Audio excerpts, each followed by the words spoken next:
나이가 들수록 누구나 겪을 수밖에 없는 일들이 있습니다. 50대 이후부터는 인생 이막을 위해 알아야 할 것들이 있는데요.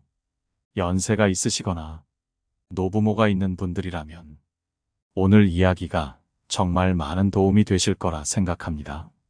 만약 여러분의 나이가 이미 건강 수명을 넘어 80세에 이르렀다면 어떻게 지내는 것이 바람직할까요? 지금은 100세 시대라고 할 만큼 수명이 길어졌습니다. 어떻게 보면 기쁜 일일 수도 있겠으나 많은 분들이 조금 걱정하실 것 같습니다. 왜냐하면 많은 고령자들이 오래 살아야 한다는 강박에 사로잡혀 있기 때문이죠. 특히 80세의 벽은 높고 단단하다고 하여 더욱 두려운 마음이 들 때가 있습니다. 나이가 들수록 건강에 해로운 건 피하고 건강에 이로운 것은 꾸준히 실천하는 게 당연하다는 생각이 드는데요. 하지만 건강을 위해 했던 일들이 80세가 넘은 사람이라면 전부 자제할 필요도 무리할 필요도 없다고 합니다. 오늘은 노년 관련 진단을 내리는 의사 와다 히데키가 쓴 80세의 벽이라는 책을 바탕으로 노후를 잘 보내기 위한 좋은 팁들을 말씀드리려 합니다. 이 책을 읽고 꽤나 충격을 받았는데요. 우리의 일반적인 상식과는 다른 이야기가 많았기 때문입니다. 제가 그동안 부모님께 효도한다고 했던 행동들이 오히려 독이 되었다는 사실을 깨닫게 되었어요. 지금까지 부모님을 대했던 저의 태도는 순전히 내 관점이었구나 하는 반성을 하게 됐습니다.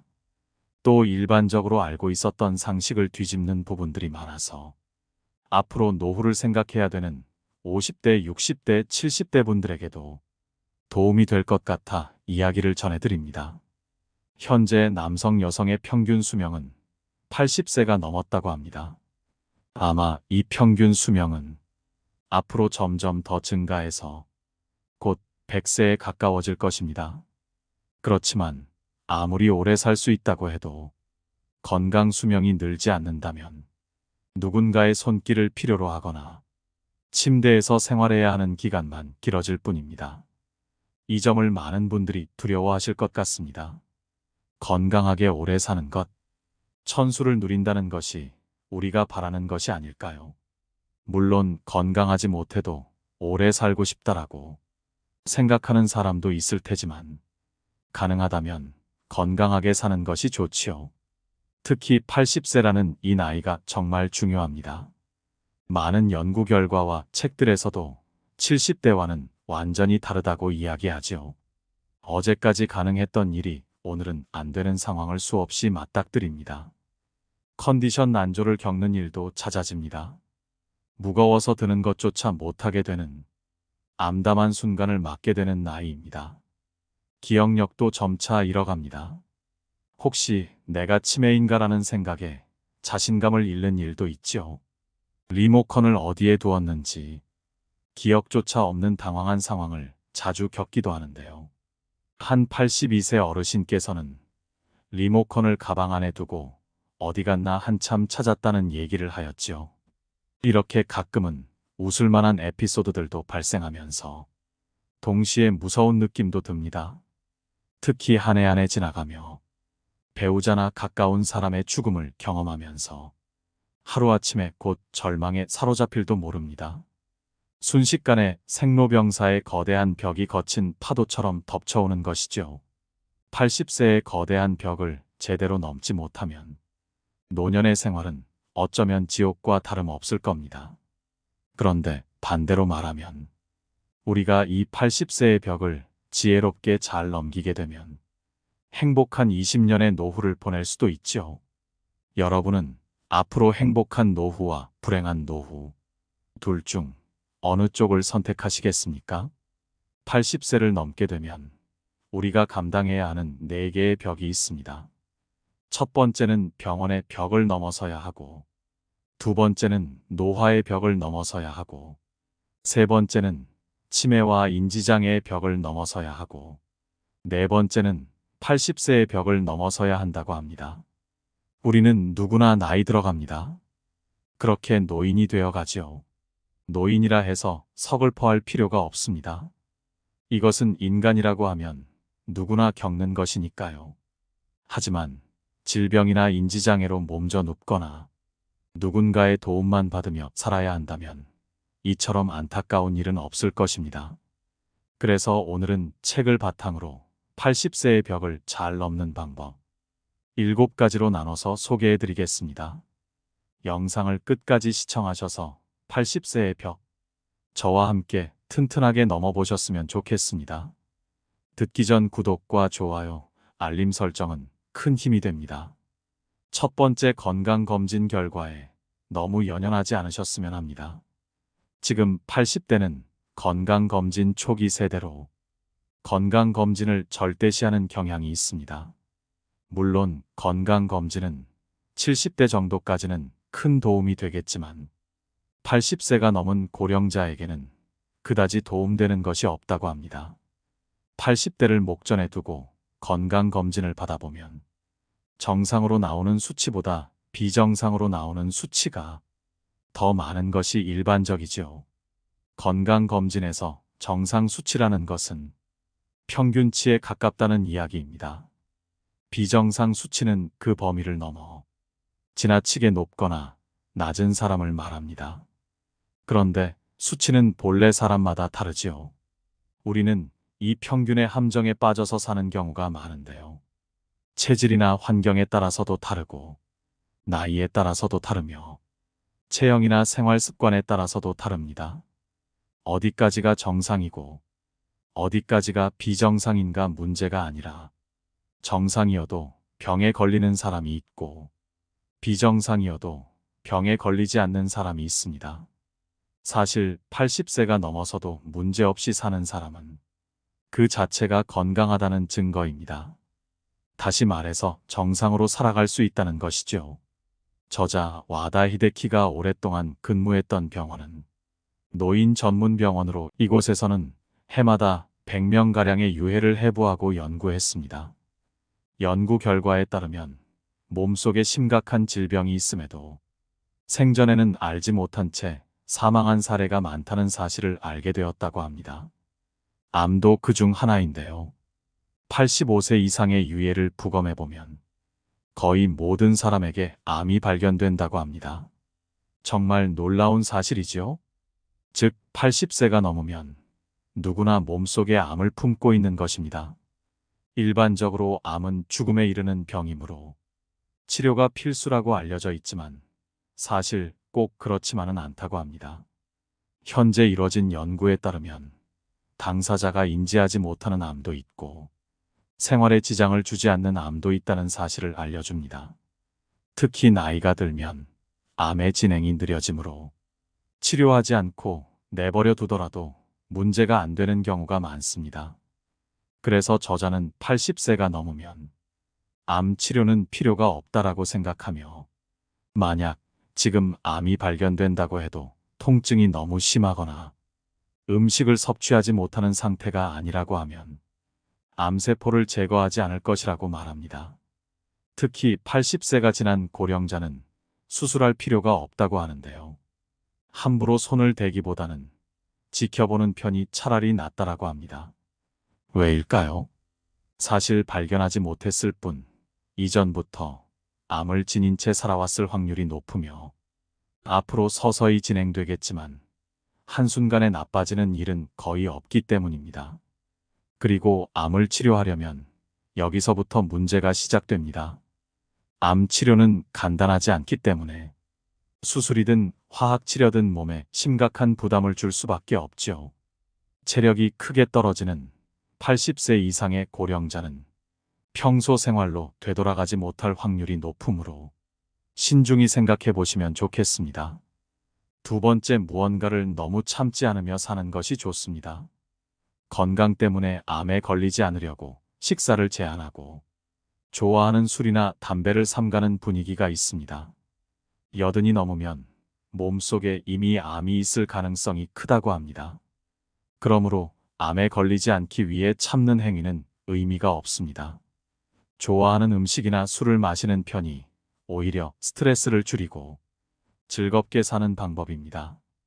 그리고 실제로 무리하게 절제하여 스트레스를 받으며 살기보다 원하는 일을 하며 편안한 마음으로 지내는 편이 면역력이 높아진다고 합니다. 그리고 이것이 암의 진행을 늦춘다고 알려져 있습니다.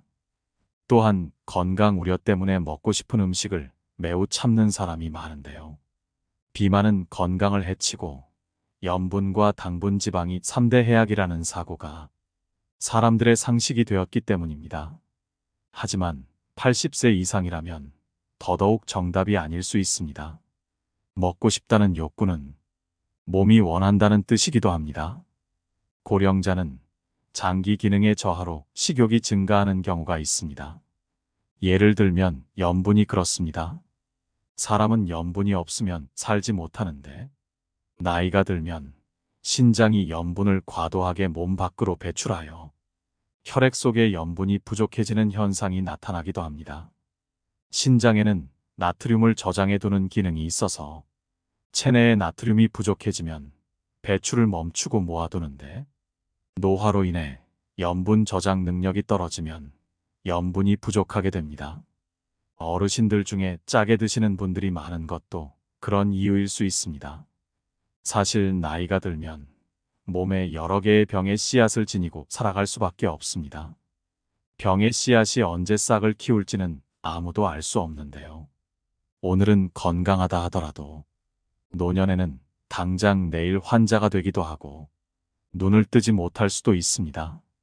그렇기 때문에 80세가 넘으면 현실을 그대로 받아들이고 내일 당장 생이 끝난다고 하더라도 후회가 남지 않는 시간을 보내는 것이 가장 중요합니다. 특히 인지장애도 생길 수 있는데요. 사실 나이가 들면 어느 정도의 인지장애는 반드시 생긴다고 합니다. 그러니 지금 하고 싶은 일을 하라고 말합니다. 다만 고령자의 인지장애는 대체로 매우 더디게 진행됩니다. 실제로는 20년 전부터 서서히 진행된 것이지만 대체로 알아차리지 못합니다. 증상이 발현된 이후에도 계속 진행되며 근본적인 치료는 불가능하다고 하지요. 암과 마찬가지로 85세가 넘은 거의 모든 고령자 대부분이 알츠하이머형 치매에 걸리는 경우가 많지요. 즉 인지장애는 나이가 들면 병이라기보다 노화 현상에 가깝다고 받아들여야 합니다. 나이 들어 누구에게나 생기는 증상이라고 생각하시면 됩니다. 우리가 30대 이후부터는 근력이 쇠약해져서 운동 능력이 떨어지고 피부에 주름이 잡히고 흰머리가 생기는 것과 같은 것입니다. 실제로 60대 인지장애는 약 2%에 불과하지만 70대 초반에는 3, 4%에 이르고 70대 후반에는 10% 정도가 됩니다. 80대 초반부터는 20%가 넘는데 이때부터 단숨에 큰 폭으로 증가합니다. 80대 후반에는 40%, 90세는 60%이고 95세에는 80% 정도가 인지장애를 겪습니다. 이 사실이 알려주는 정답은 마음껏 원하는 일을 하며 즐겁게 살아가야 한다는 것입니다. 변화가 없는 따분한 일상은 뇌의 활동을 둔화시킵니다. 그런가 하면 스트레스가 많은 생활도 뇌에 손상을 줍니다. 평생을 곱게 자라온 90대의 어르신께서도 절대 스트레스 받을 일은 만들지 않으려고 하며 자신이 하고 싶어하는 일을 하며 지낸다고 하시는데요. 새로운 일이나 좋아하는 일을 하면 뇌는 자극을 받아 활성화됩니다. 이를 통해 인지장애 발현을 늦출 수 있죠. 물론 나쁜 습관을 고치려고 노력하는 것은 좋습니다. 하지만 너무 참는 것이 나쁘다는 것이죠. 예를 들어 지나친 음주로 몸을 제대로 가누지 못해 넘어지면 낙상으로 골절되어 한순간에 다치는 비극도 적지 않습니다. 의외라고 생각할지 모르지만 담배의 폐해는 나이가 들수록 줄어드는데요. 실제 흡연으로 단명하게 된 사람은 고령이 되기 전에 사망하기 때문입니다. 담배를 계속 피웠는데 80세까지 산 사람은 앞으로 금연하든 흡연하든 수명에는 큰 차이가 없다고 합니다. 80대를 목전에 두고 운동을 너무 심하게 열심히 하는 것도 도움이 되지 않습니다. 오히려 무리해서 운동하다 체내에 활성산소가 만들어지게 되면 노화를 촉진할 수도 있지요. 그래서 80세 이후에는 그냥 30분 정도의 가벼운 집 앞 산책 정도면 충분합니다. 세 번째, 무엇보다 배우자를 잘 챙겨야 합니다. 80대의 나이가 되면 배우자가 자식보다 낫습니다. 나이 들어 함께 여생을 보내고 싶은 사람이 곁에 있다는 것은 행복입니다. 자녀가 나의 노후의 돌봄을 책임지는 것도 아닙니다.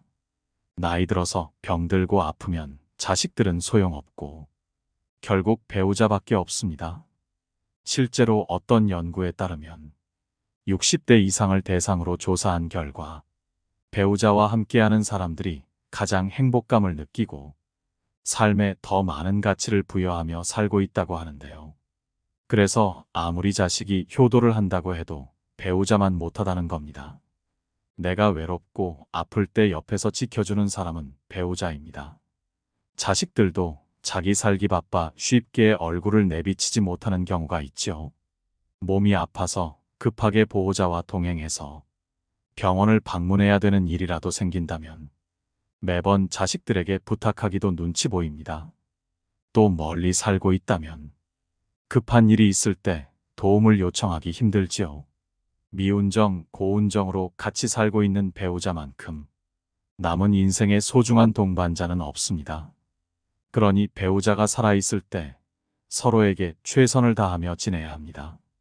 80세가 넘은 고령자는 지금 당장 병이 들고 움직이지 못하게 된다 해도 전혀 이상할 것이 없습니다. 내일 죽게 될지도 모를 일입니다. 그러니 배우자와 후회 없는 시간을 보내야 합니다. 노후의 최고 자산은 추억입니다. 서서히 몸이 약해지고 행동 반경이 좁아지다가 결국 마지막에는 침대에서 보내는 날이 생길지도 모릅니다. 이때 버팀목이 되어주는 것이 바로 그때 배우자와 함께 참 즐거웠다는 추억이지요. 배우자를 행복하게 만드는 것은 자신도 행복해지는 것이기도 합니다. 추억을 만들어가며 사랑과 감사를 나누는 것은 서로에게 큰 힘이 되어줄 것입니다. 오랜 세월을 함께 보낸 배우자는 함께한 모든 순간을 가치 있게 여길 것입니다. 서로에게 잘해주는 것은 그동안 함께한 추억과 사랑에 대한 존중을 보여줄 수 있는 좋은 방법이죠. 그러니 자식과 가족들도 좋지만 배우자에게 최우선적으로 잘해주고 추억을 함께 만들어 나가야 합니다. 네 번째, 약은 적당히 드시는 것이 좋습니다. 가급적 최소한으로 먹는 것이 좋은데요. 사실 나이가 들면 약을 달고 사는 경우가 많습니다. 그리고 요즘에는 약이 잘 나와서 약만 먹어도 아무런 문제가 없다고 생각하시는 분들도 많으실 겁니다. 하지만 약을 먹고 약효를 내는 동안에 수치를 떨어뜨릴 순 있지만 그로 인해 몸은 나른해지고 머리가 멍해지는 역효과도 있다는 것을 고려해야 합니다. 좋은 효능이 있을 수 있지만 부작용이 있을 수 있다는 것을 감안해야 하지요. 또한 면역 기능이 떨어져서 다양한 병에 쉽게 노출됩니다. 어떤 약이든 부작용이 있을 수 있다는 것입니다. 그런데도 약을 많이 먹어 혈압과 혈당치 콜레스테롤 수치를 낮추려고만 하는 분들이 계십니다. 그런데 수치를 낮추어도 암에 걸릴 위험이 줄어들지 않습니다. 오히려 면역 기능이 떨어져서 암의 위험성이 높아진다고 합니다. 특히 콜레스테롤은 수치가 높을수록 쉽게 암에 걸리지 않는다는 조사 데이터도 있습니다. 나이 들수록 여기저기 안 아픈 곳이 없는데요. 그러면 병원 진료도 장기별로 과마다 진료를 받게 됩니다. 여러 과를 돌면서 진료를 받게 되면 문제는 많은 양의 약을 처방받게 된다는 것이죠. 각기 다른 전문의에게 약을 처방받았더니 다량의 약을 복용해야 하는 상황이 생깁니다. 약의 종류가 많아질수록 중복약을 처방받을 확률도 높아지죠. 결국 우리가 무언가를 치료하기 위해서 더 많은 부작용을 감당해야 할 수 있습니다. 책의 저자이자 의사인 와다 히데키는 약물 복용이나 주사가 오히려 더 많은 부작용을 일으킨다고 주장합니다. 그러니 우리가 나이가 들어서 이런 치료를 할 것인지 말 것인지, 약을 많이 먹을 것인지 아닐 것인지는 잠시 멈춰서서 진지하게 생각을 해봐야 됩니다. 다섯 번째, 꾸준히 배워나가세요. 할 수 있는 일은 포기하지 않는 것이 좋습니다. 이제 80세가 됐으니 무리하지 말아야지 하면서 그동안 해왔던 일들을 전부 그만두시는 분들이 많습니다. 하지만 가지고 있는 능력을 유지하는 것은 80세의 벽을 넘기 위해 꼭 필요한 자세인데요.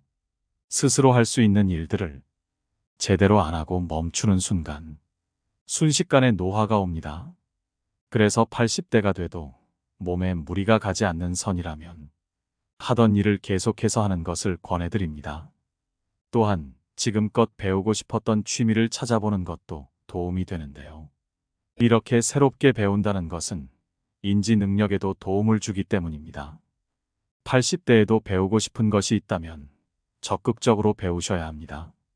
80세가 넘었다고 무작정 집에만 계시는 것은 수명을 단축시키는 가장 안 좋은 방법입니다. 마음 맞는 친구를 만나든 취미 생활을 즐기시던 무언가에 흥미를 가지고 몰두하시는 것이 좋습니다. 특히 나이 들수록 인지 능력이 저하되는 것을 다들 두려워하시죠. 그런데 기억력은 나이 때문이 아니라 쓰지 않아서 떨어지기도 합니다. 일반적으로 고령이 되면 기억력이 저하된다고 하는데요. 이를 완전히 부정하기는 쉽지 않지만 무조건 나이가 들면 기억력이 떨어진다라고 단정할 수는 없습니다. 왜냐하면 젊은 사람이라 하더라도 기억력이 떨어졌다라고 자기암시를 하면 기억력이 저하되기 때문입니다. 기억력은 기억할 마음이 없어서 떨어지기도 합니다. 기억해야지라는 의욕이 상실되어 기억하지 못하게 되는 것입니다. 이를 예방하기 위해서는 내가 나이가 들어서 기억력이 떨어졌다며 한탄하지 말아야 합니다. 바로 기억나지 않는다고 포기하지 말고 기억의 실마리를 더듬어서 떠올리려 노력해야 합니다. 우리가 잘 알다시피 몸의 근육은 사용하지 않으면 쇠퇴합니다. 뇌도 마찬가지이지요. 끊임없이 뇌를 사용해야 퇴화하지 않습니다. 여섯 번째, 가벼운 산책이나 몸을 움직여 보도록 하세요. 날씨가 좋을 때는 밖으로 나가서 움직여 보는 것이 좋습니다. 80세 이상의 고령자에게 가장 추천하는 운동은 걷기라고 합니다. 하지만 전염병의 유행으로 외출을 삼가는 사람이 늘어났지요. 문제는 그 결과 인지장애 환자는 물론이고 우울한 사람들도 증가했다는 것입니다. 그 원인 중 하나가 세로토닌 분비량의 감소입니다. 세로토닌은 행복 호르몬이라 불리며 행복감을 높여주는 역할을 합니다. 햇볕을 쬐거나 즐거운 일을 하면 더 많이 방출된다고 알려져 있습니다. 집안에서만 지내면 근력이 약해지고 세로토닌의 양도 줄어들지요. 그렇게 되면 무력감이나 불안, 스트레스를 느끼기 쉽습니다. 아마 지금 너무 외롭거나 고독하거나 우울함을 느끼고 계신다면 이 세로토닌이 부족할 확률이 높습니다. 그렇기 때문에 조금씩 걷고 너무 춥거나 덥지 않다면 밖에서 활동해 보는 것이 좋습니다. 사람들과 만나서 이야기를 나누거나 함께 취미를 공유하고 가벼운 걷기를 하는 것은 아주 좋은 활동입니다. 일곱 번째, 나에게 맞는 의사를 알아두는 것이 좋습니다. 80세의 벽을 넘으려면 얼마나 좋은 의사를 선택하고 얼마나 좋은 관계를 유지하느냐가 관건입니다. 80세가 넘어서 병원을 안 가는 사람은 거의 없기 때문이죠.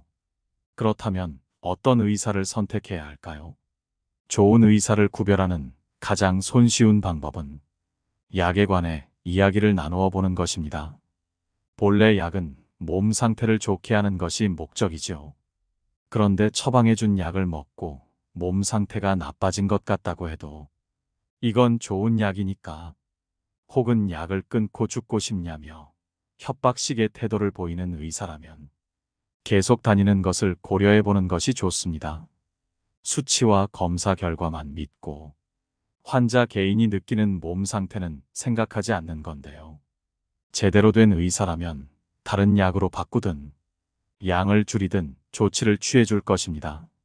만약 그런 의사라면 좋은 주치의가 될 수 있습니다. 환자의 눈높이에서 환자가 궁금해하는 것을 성의껏 잘 설명해주는 친절한 의사인지 확인해 보셔야 합니다. 환자를 끝까지 책임지는 의사의 자세가 무엇보다 중요하지요. 특히 나이가 들어 투병이 시작되면 의사의 역할이 굉장히 중요합니다. 의사가 나 몰라라 하면 환자와 보호자는 답답한 마음이 들겠지요. 그러니 80대가 되면 아니, 그 전부터라도 나와 잘 맞는 의사를 찾는 것이 무엇보다 중요합니다. 내가 보내고 싶어하는 노후를 이해하고 거기에 맞는 방향으로 대처를 해주는 의사를 만나면 좋습니다. 나이가 들었으니 수술을 원하지 않는데 수술밖에 방법이 없다고 딱 잘라서 이야기한다면 방법이 없지요. 진료받을 때마다 불편함을 느끼게 하거나 심리적 피로감이 들게 하는 의사라면 궁합이 맞지 않다는 뜻입니다. 80세를 맞이하는 고령자에게 병원과 의사는 매우 가까운 존재입니다. 소중한 내 몸을 믿고 맡길 수 있는 의사를 만나는 것은 인생에 있어서 행운이라고 할 수 있습니다. 그러니 나와 잘 맞는 의사를 찾기 위해서 하루라도 젊을 때 찾아다니는 것이 좋습니다. 80세에 다다르면 많은 사람이 마지막 준비로 고민하게 되는데요. 사실 종합적으로 살펴볼 때 80세가 넘으면 먹고 싶은 거 마음껏 드시고 하고 싶은 것도 마음껏 하시면서 이제는 내가 원하는 인생을 자유롭게 사는 것이 최고입니다. 아무리 후회해도 지난 날은 돌아오지 않습니다. 내일 일은 아무도 모릅니다. 그러므로 자신의 인생을 있는 그대로 받아들이기만 하면 됩니다. 이것이 행복한 노후와 불행한 노후를 가르는 기준 아닐까요? 인생에는 다양한 의미의 오르막과 내리막이 있지만 오르막에서도 내리막에서도 우리의 행복은 우리 자신이 생각하기 나름입니다. 80세의 벽을 넘어서 인생 이막에 새로운 도전을 즐기셨으면 좋겠습니다. 하루하루 여러분의 인생이 황금빛으로 물들어가길 바랍니다. 이상으로 인생의 지혜였습니다. 구독과 좋아요, 알림 설정은 큰 힘이 됩니다. 오늘도 들어주셔서 정말 감사합니다.